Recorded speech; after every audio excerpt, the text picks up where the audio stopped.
আসসালামু আলাইকুম। আমি মোহাম্মদ ইব্রাহিম, ঢাকা মিরপুর কল্যাণপুর থেকে বলছি। ওয়েলকাম টু আপনাদের ইলেকট্রনিক্স। এই অ্যাম্প্লিফায়ারের একটি শর্ট ভিডিও দিয়েছিলাম, এখন এই অ্যাম্প্লিফায়ারের সম্পূর্ণ একটা ভিডিও নিয়ে চলে এসেছি। তো অ্যাম্প্লিফায়ারটি দেখতে পাচ্ছেন আপনারা, একেবারে ব্ল্যাক, সামনের যেই ফ্রন্ট প্যানেলটা করা হয়েছে একবারে চকচকে ব্ল্যাক কালার। তো এই জায়গায় প্রথম যেই ভলিউমটা দেখতে পাচ্ছেন এটা হচ্ছে ব্লুটুথ ডিভাইসের একটি ভলিউম। দেখতে পাচ্ছেন ভিতরে ব্লুটুথটি ব্লিঙ্কিং করছে, ব্লুটুথের এলইডিটা দেখা যাচ্ছে। আর এইদিকে হচ্ছে আমাদের টোন কন্ট্রোলের প্রথম ভলিউমটা, যেটা মাস্টার ভলিউম বা মেন ভলিউম। তো তারপরে দেখতে পাচ্ছেন বেস, তারপরে দেখতে পাচ্ছেন মিড, তারপরে দেখতে পাচ্ছেন ট্রেবল, এবং দেখতে পাচ্ছেন আমাদের আপনাদের ইলেকট্রনিক্সের ব্র্যান্ডিং। তো অ্যাম্প্লিফায়ারের এই পাশে যেই ছোট্ট সুইচটি দেখতে পাচ্ছেন এটা হচ্ছে ব্লুটুথ অন অফ করার সুইচ, এবং এই দিকে দেখতে পাচ্ছেন এটা হচ্ছে অ্যাম্প্লিফায়ারের মেন পাওয়ার সুইচ। তো এই হচ্ছে অ্যাম্প্লিফায়ারের সামনের পার্টটা, এবং এখন অ্যাম্প্লিফায়ারের পিছনের দিকটা আমি আপনাদেরকে দেখাবো। তো এটা হচ্ছে অ্যাম্প্লিফায়ারের পিছনের দিকটা। তো অ্যাম্প্লিফায়ারের ক্যাবিনেটটা আসলে একটু উঁচা কেন নিয়েছি এবং অ্যাম্প্লিফায়ারটা হাইটের দিকে এত বড় কেন, এটা আমরা ভিতরের দিক থেকে বলবো। তো পিছনে দেখতে পাচ্ছেন এটা এসি কর্ডের জন্য আলাদা সকেট লাগানো হয়েছে, 3 পিন প্লাগের আলাদা একটা এসি কর্ড ব্যবহার করা হবে, এবং এই দিকে দেখতে পাচ্ছেন ফিউজ সকেট, এবং স্পিকারের 4টি দেখতে পাচ্ছেন যেগুলো 4080 এবং ডেল্টাতে থাকে ওই ধরনের ওই টাইপেরই 4টা স্পিকারের টার্মিনাল, এবং এইদিকে দেখতে পাচ্ছেন আরসি সকেট, যেটা মোবাইল বা ল্যাপটপ বা অন্যান্য আদার্স কিছু কানেক্ট করার জন্য। আর 2টা কুলিং ফ্যান দেখতে পাচ্ছেন, একটা হাওয়া ভেতরের দিকে নিবে আর আরেকটা বাহিরের দিকে বের করবে। তো এবার অ্যাম্প্লিফায়ারের ভিতরের দিকটা আপনাদেরকে একটু দেখাবো। তো এই অ্যাম্প্লিফায়ারটি অর্ডার করেন টঙ্গী স্টেশন রোড থেকে হালিম ভাই। হালিম ভাইয়ের জন্য এই অ্যাম্প্লিফায়ারটি আমরা প্রস্তুত করি। হালিম ভাইয়ের অ্যাম্প্লিফায়ারটি আশা করি খুবই ভালো লাগবে। তো এই হচ্ছে অ্যাম্প্লিফায়ারের ভিতরের দিকটা। এইদিকে আপনারা শুরুতেই আমি ট্রান্সফরমারের কথাটা আপনাদেরকে বলবো, তারপর স্টেপ বাই স্টেপ সবই আপনাদেরকে আমি দেখাবো। তো এইদিকে দেখতে পাচ্ছেন একটা স্টিলের বেশ বড় কাভার, এটা আসলে ট্রান্সফরমারকে প্রোটেক্ট করার জন্য, মানে এইদিকে আলাদা একটা সৌন্দর্য আপনারা বলতে পারেন যে একটা হোম অডিও অ্যাম্প্লিফায়ার এর বাহিরে এবং ভিতরের দিকেও সৌন্দর্যের দরকার আছে। তো দেখতে পাচ্ছেন এই জায়গায় একটা হাতে ওয়াইন্ডিং করা ট্রান্সফরমার। তো এটাতে 42 ভোল্ট এবং 55 ভোল্ট এবং 12 ভোল্ট আছে। তো এইদিকে দেখতে পাচ্ছেন আমরা যেমন সব স্টার্টগুলো আমরা ব্যবহার করি প্রফেশনাল এবং হোম অডিও অ্যাম্প্লিফায়ারের জন্য, যেহেতু এটা একটু বেশ বড় ট্রান্সফরমার, এই কারণে আমরা এই জায়গায় একটা সফট স্টার্ট ব্যবহার করেছি, যাতে সফটলিভাবে প্রথম যে এসি কারেন্টটা সফটলিভাবে পুরো অ্যাম্প্লিফায়ারে কারেন্টটা আউটপুট দিবে। তো তারপরে দেখতে পাচ্ছেন আমাদের 4+4 স্টেরিও সার্কিট ব্যবহার করা হয়েছে।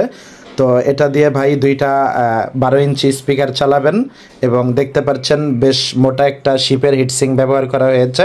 এটা ভাই দিয়েছিলেন আমাকে, ওনার কাছে ছিল, তো এটাকে আমি সুন্দর করে মডিফাই করে লাগিয়ে দিয়েছি। ইভেন দেখতে পাচ্ছেন পিছনে আমরা স্পিকার প্রোটেকশন লাগিয়ে দিয়েছি খুব সুন্দর করে। আসলে আমাদের এই স্পিকার প্রোটেকশনের শর্ট সার্কিট প্রোটেকশন এবং ডিলে সব ধরনের প্রোটেকশনগুলো এটাতে আপনারা কিন্তু পেয়ে যাবেন। তো এইগুলোর ব্যাপারে বিস্তারিত আমাদের অনেক ভিডিও দেওয়া আছে স্পিকার প্রোটেকশনের, শর্ট প্রোটেকশনের ব্যাপারে। ইনশাল্লাহ আপনারা ভিডিওগুলো আমাদের পেজে বা ইউটিউবে দেখলে পেয়ে যাবেন। তো এইদিকে দেখতে পাচ্ছেন আমাদের যে স্টেরিও টোন কন্ট্রোলটা, তো স্টেরিও টোন কন্ট্রোল আমরা ব্যবহার করেছি যেহেতু এটা একটা স্টেরিও অ্যাম্প্লিফায়ার, এবং এই স্টেরিও অ্যাম্প্লিফায়ারের যেই ভলিউম সার্কিটটি দেখতে পাচ্ছেন, এই ভলিউম সার্কিটটি বর্তমানে এখন আমাদের স্টকে অ্যাভেলেবেল আছে, এবং এইদিকে যেই 4+4 সার্কিটটি দেখতে পাচ্ছেন এটাও আমাদের স্টকে অ্যাভেলেবেল আছে। তো এইদিকে দেখতে পাচ্ছেন যেই সব স্টার্ট, এইটাও আমাদের স্টকে অ্যাভেলেবেল আছে। স্পিকার প্রোটেকশনটা আপাতত নাই, কিন্তু খুব শীঘ্রই চলে আসবে।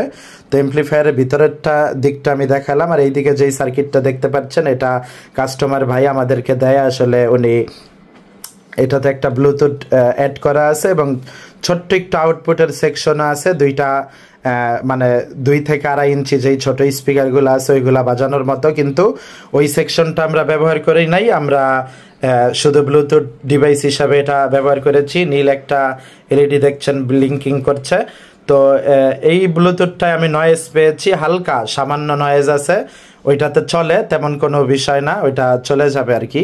তো এইদিকে একটা সার্কিট দেখতে পাচ্ছেন, এটা আমাদের 12 ভোল্টের একটা সার্কিট। এটা দিয়ে আমরা ইউএসবি 12 ভোল্ট, ইভেন 5 ভোল্ট আছে, এটা আমরা ব্লুটুথ ইউএসবিতে ব্যবহার করেছি।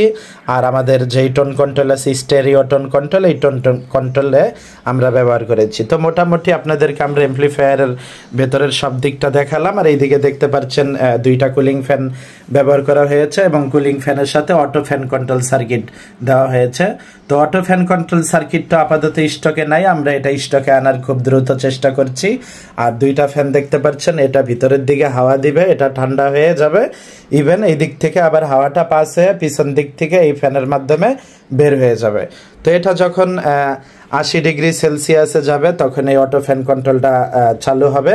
এছাড়া এমনিতে যেহেতু এটা হোম অডিও অ্যাম্প্লিফায়ার, তো হোম অডিও অ্যাম্প্লিফায়ার আসলে সবসময় যদি ফ্যানটি চলতে থাকে একটা এক্সট্রা নয়েজ আসে ঘরের ভিতরে, শুনতে খুবই খারাপ লাগে। তো এই ধরনের অ্যাম্প্লিফায়ারগুলো আসলে আপনাদের ঘরে রাখলে আপনারাই বলবেন যে কতটুকু সৌন্দর্য বাড়াবে। আপনারাই তো অলরেডি দেখতে পাচ্ছেন যে অ্যাম্প্লিফায়ারটি কি সুন্দর চকচক করছে, একেবারে গ্লেজ দিচ্ছে, এমন একটা ভাব অ্যাম্প্লিফায়ারটিতে আছে।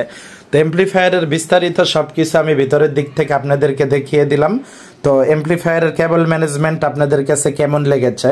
আমি খুবই আসলে গুছিয়ে কাজ করার চেষ্টা করি। আর হ্যাঁ, অ্যাম্প্লিফায়ারের ভিডিওর পাশাপাশি আমি একটা কথা আপনাদেরকে বলবো, আমার যেই কাস্টমার বা আমাদের যেই কাস্টমাররা আছেন, তো আমরা যেই সকল অ্যাম্প্লিফায়ারগুলো বানাই আমরা কিন্তু আসলে তাড়াহুড়া করি না, আমরা খুব ধৈর্য সহকারে আসলে অ্যাম্প্লিফায়ারগুলো তৈরি করি।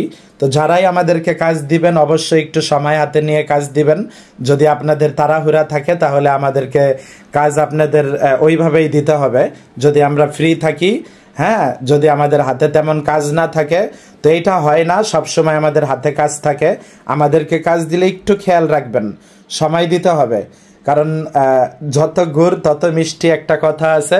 তো আমাদেরকে সময় দিলে আসলে আমাদের কাজগুলো এরকম সৌন্দর্য হবে ইনশাল্লাহ। আর এই ভাইয়ের কাজে কোনো তাড়াহুড়া ছিল না, উনি যথেষ্ট সময় দিয়েছে। তো আমি কতটুকু কাজটা গুছিয়ে করতে পারলাম এটা অবশ্যই আপনারা কমেন্টে জানিয়ে যাবেন। আর এখন আমি আপনাদেরকে অ্যাম্প্লিফায়ারটির একটা সুন্দর সাউন্ড টেস্ট দিচ্ছি, ইনশাল্লাহ আপনারা সাউন্ড টেস্টটা দেখবেন। তো এখনই আপনাদেরকে একটা সাউন্ড টেস্টের ভিডিও দিব। তো এই ধরনের অ্যাম্প্লিফায়ারগুলো আসলে ঘরে রাখলে একটা আলাদা সৌন্দর্যই লাগে। তো দেখতে পাচ্ছেন যে ঘরে রাখলে কেমন দেখা যায়, তো এরকমই একটা দেখানোর চেষ্টা আমি করেছি। আর এই অ্যাম্প্লিফায়ারটি আসলে ভাই বেশ কিছু জিনিসপত্র দিয়ে বানিয়েছেন, যার কারণে আসলে অ্যাম্প্লিফায়ারের সম্পূর্ণ একটা দাম আপনারা আইডিয়া করে রাখেন। এরকম একটা অ্যাম্প্লিফায়ার সম্পূর্ণ যদি আপনারা বানাতে চান 14,000 টাকা প্লাস আপনাদের খরচ হবে, কারণ অনেকেই দাম জিজ্ঞাসা করেন দাম কত, ওই হিসাবে আসলে আপনাদেরকে বলে দিলাম। আর আমাদের অ্যাম্প্লিফায়ারগুলোতে লাইফ টাইম সার্ভিসিং ওয়ারেন্টি থাকে। অ্যাম্প্লিফায়ার নিলে আপনাদের কোনো টেনশন করতে হবে না, অ্যাম্প্লিফায়ারে যে কোনো প্রবলেম হলে আমরা ফ্রিতে সার্ভিসিং করে দিব। তো এখন আমরা একটু আপনাদেরকে সাউন্ড টেস্টের ভিডিওটা দেখাবো। তো সাউন্ড টেস্টটা প্লে করো, তুমি একটু দেখাও। হ্যাঁ,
মোটামুটি এই ভিডিওটা তো এই ভিডিওটা মোটামুটি যারা এতক্ষণ ধৈর্য সহকারে দেখলেন, অসংখ্য প্রিয় বড় ভাই ও বন্ধুরা, আপনাদেরকে অসংখ্য ধন্যবাদ। তো আমাদের পেজটার পাশেই থাকলে এই ধরনের নিত্য নতুন ভিডিও পেতে থাকবেন। তো সবাই ভালো থাকবেন, সুস্থ থাকবেন। চলে আসবো নতুন কোনো ভিডিও নিয়ে। আজকের এই পর্যন্তই। আসসালামু আলাইকুম।